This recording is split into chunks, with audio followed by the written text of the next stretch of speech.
Class 10th। बेटा यहाँ पर आप देखेंगे मानव में उत्सर्जन।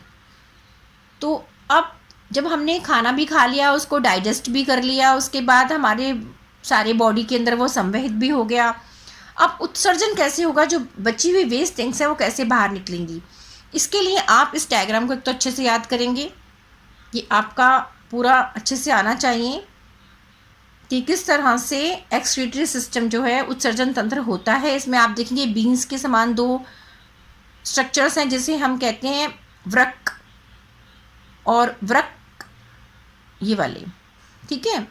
इसके साथ आप देखिए नलिकाएं निकल रही हैं, ये येलो सी दिखाई हुई हैं, ये है आपका मूत्रवाहिनी।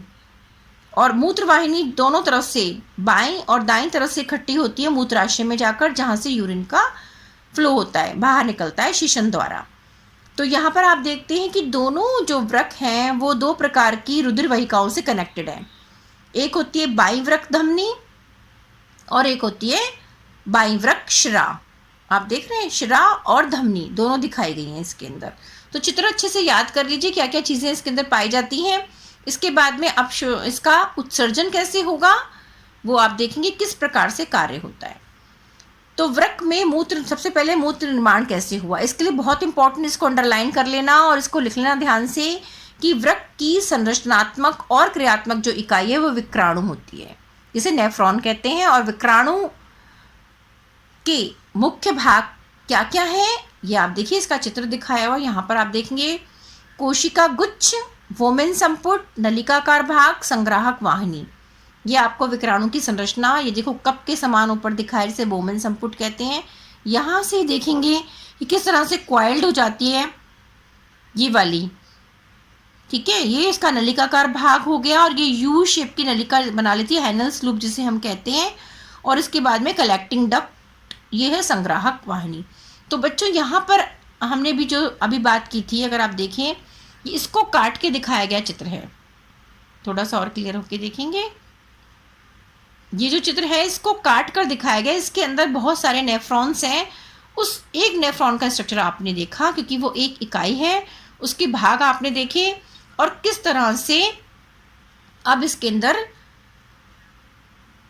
यूरिन का फॉर्मेशन होता है और कैसे निकलेगा ये देखिए। कोशिका गुच्छ निस्संद, जब वृक्क धमनी की शाखा विक्राणु में प्रवेश करती है तब जल, लवण, ग्लूकोज, जितने भी सामान उसके अंदर आया है लेकर वो ब्लड वेसल, तो वो कोशिका गुच्छ में से छनकर वोमन संपुट में आ जाती है।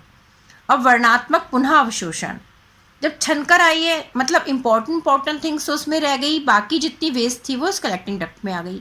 लेकिन बच्चों कलेक्टिंग डक्ट में आने के बाद कुछ और भी चीज़ें जो अगर अच्छे से इसमें आ गई हैं उनको भी निकालने के लिए वर्णात्मक पुनः अवशोषण हुआ कि विक्राणु के नलिकाकार भाग में शरीर के लिए उपयोगी पदार्थ जैसे ग्लूकोज, अमीनो अम्ल, लवण, जल का पुनः अवशोषण हो गया यहाँ पर, क्योंकि जो चीज़ बॉडी में चाहिए पुनः अवशोषित हो गई।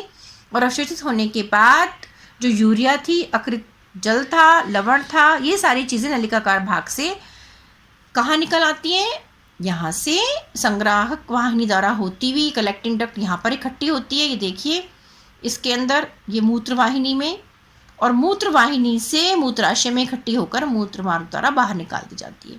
तो सिंपल प्रोसेस मैंने आपको समझाया है उत्सर्जन तंत्र के पार्ट्स और कैसे संरचना है इसकी और कैसे इसमें कार्य होता है, ये आप ढंग से याद कर लीजिए बच्चों।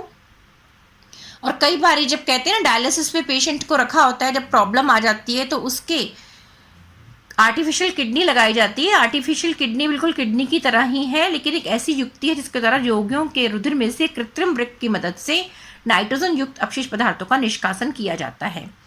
और एक स्वस्थ वयस्क में प्रतिदिन 180 लीटर आरंभिक निस्संदन वृक्क में होता है, जिसमें से उत्सर्जित मूत्र का आयतन 1.2 लीटर होता है।